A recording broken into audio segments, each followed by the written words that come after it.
All right, so y'all guessed it. Breakfast and coffee. I think this place goes to start. Oh my Lord, it's huge.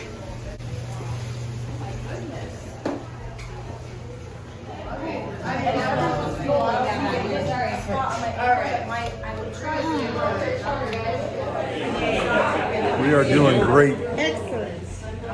What can I get? What's a drink? Thank you.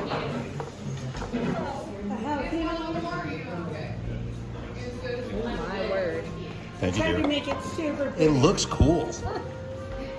Good job. Very lovely. All right.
Well, checking at the gate was pretty easy here at Crazy Horse.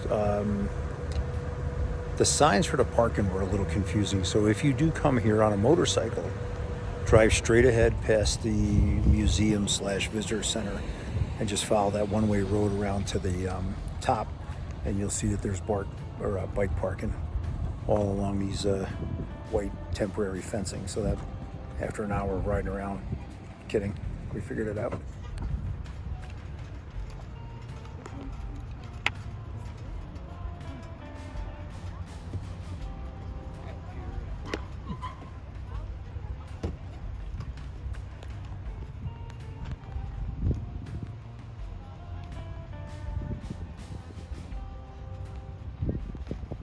Indian motorcycle for raffle out there. Somebody wants for that, you put parade on that one. So, come on in. Thank you. Thank you. Thank you, sir. Sir.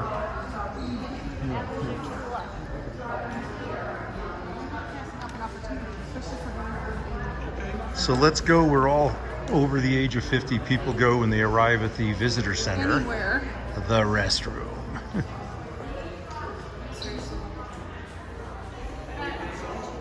What is it? Chief Hump and his two wives. Oh, nice. I think you would have learned after the first mistake.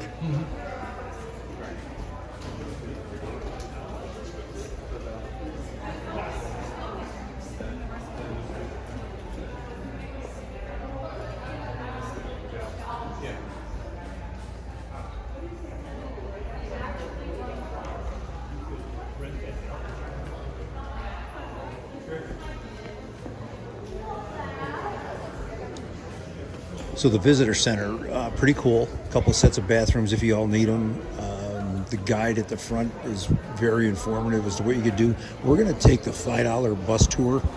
There is a $125 bus tour. I guess that takes you quite a while to get around the mountain. So the $5 one's about a half hour.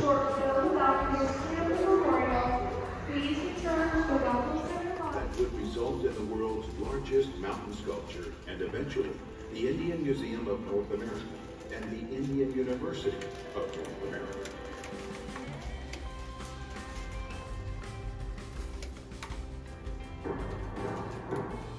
Since before the first blast in 1948, the purpose of these endeavors was firmly established: to tell the story of the indigenous people of North America and provide a positive view of their culture and heroes. It was a vision that originated with Chief Standing Bear, was realized with Korchak and Rube Julkowski, and continues today with many voices working together to fulfill that dream. But the dream didn't take root right away, as Korchak contemplated the invitation from the native elders. When that invitation came, Korchak, a self-taught sculptor, was an epic that deserved to be memorialized. He would accept the Lakota elders' invitation and dedicate the rest of his life to the Crazy Horse Memorial. Moreover, Korchak promised that the mountain carving would be the focal point of a vast cultural and educational humanitarian project. To carve a mountain to a race of people that once lived here for maybe 150,000 years. What an honor. A little Polish out from Boston. What an honor. And that's all I ever thought of. Although Korchak originally wanted to carve the memorial elsewhere, the Lakota elders insisted their memorial be in the Black Hills, sacred to them for many generations. And the elders knew who they wanted to be the subject of the carving: the Lakota warrior Grace of Black Hills, and grew up with the traditional ways of the Lakota, preparing him for his future life as a warrior for the tribe. He was not named Crazy Horse at first. He started out as Curly, possibly because he had wavy hair. Later, after he proved himself in battle, Curly earned his father's name, Crazy Horse, Tashunkawitko, which means his horse is crazy.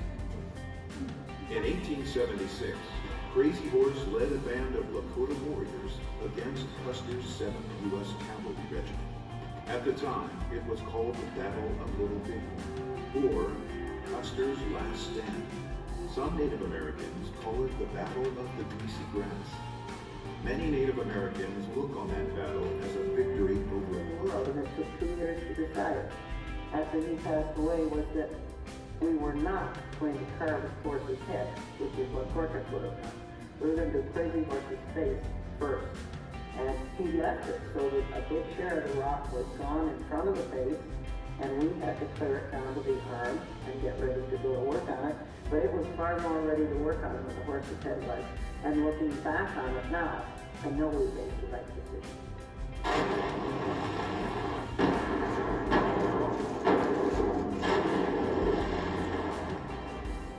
The Indians had emerged from the rock in the decade 1988 to 1998.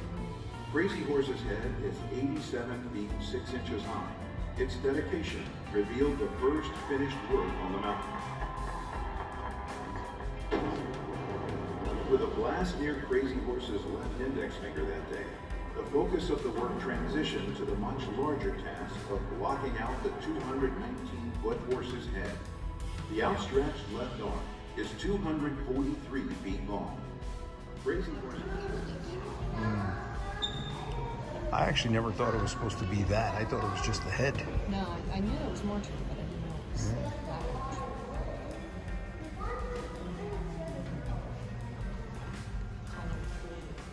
I know, that's funny.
Very cool.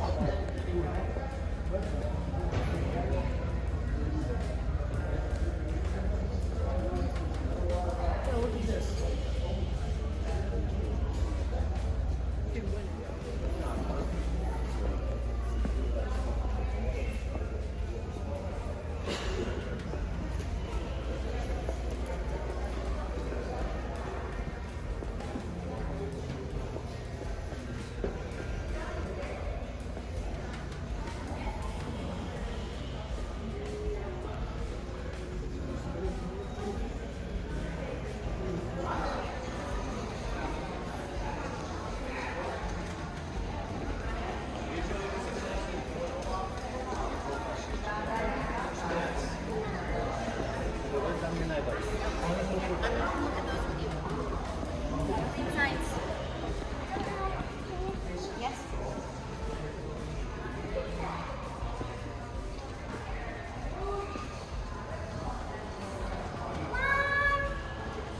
Come here.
So we're gonna take the optional $5 bus tour on the prison bus here from my cousin Vinny.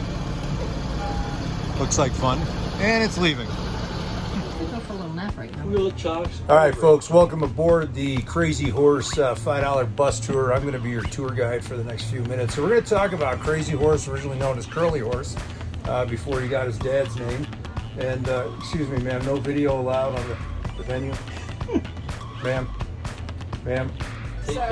Sir, would you please take your hand out of her shirt?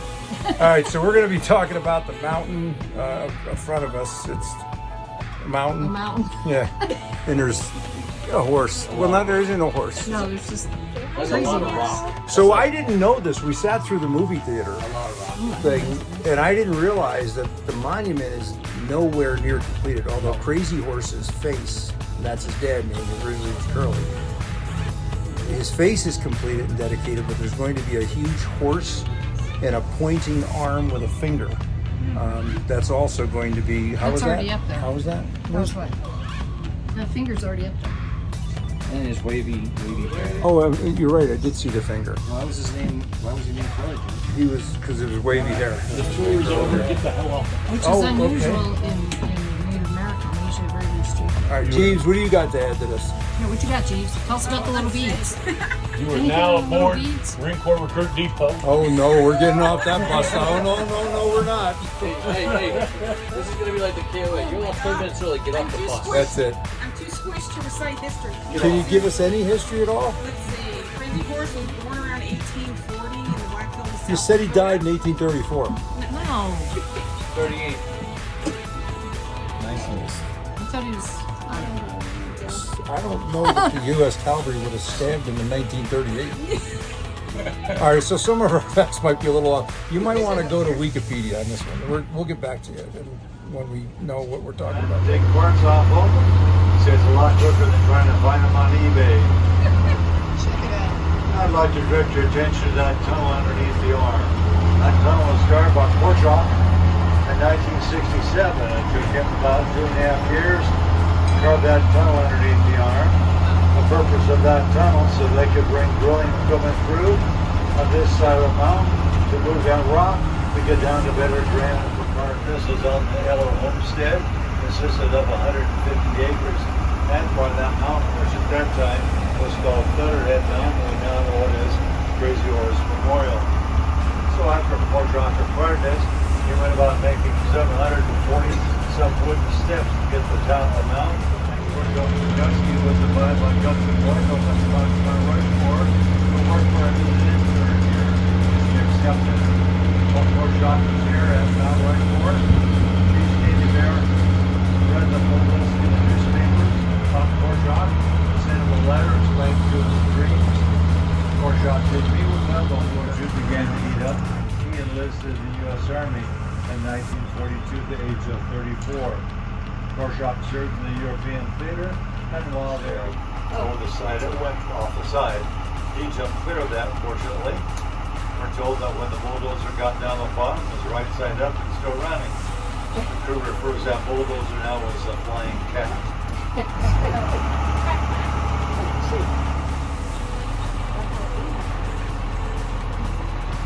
Germany and shipped over to Houston, Texas late last fall and brought up here by flatbed trucks. And yes, they did use this road behind us to get up there to the shop. So now this leads up the question, so when do we think Crazy Horse Memorial might be completed? I'm happy to tell you this afternoon, Crazy Horse should be completed on Monday, 1/2 foot long, compared to the faces of Mount Rushmore that are 60 foot long. The nose is 27.5 inches long. 27 foot, 6 inches long. And the eyes are 17 foot wide by 6 foot. This is Bakeman here, so just watch your step as you are outside. Okay, I'll block these wheels and then we'll go ahead and get out.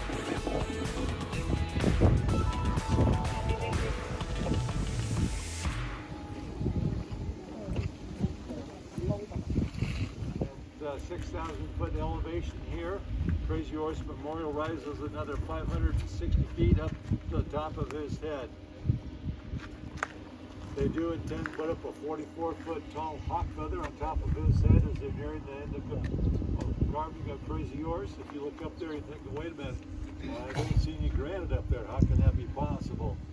Well, we're saving back 8-foot by 8-foot blocks of granite to carve that feather with. Okay. Now, Crazy Horse Memorial, when it's completed, will be about 3 times the size of Mount Rushmore when finished. If you look up there where that forehead is at and follow the spine of the rock back, at the very top of the rock up there, you can find 2 small pine trees that touch the sky. From where those 2 small pine trees are at the top of the rock to the forehead of Crazy Horse, you can put the 4 faces of Mount Rushmore in that area. Now, you sponsor a hike the first Saturday in June and the last Sunday in September. The hike we had about a month ago, we had approximately 6,000 people hike up to the top of the arm that day. Our fall hike will be held on Sunday, September 28th, for those who might be in.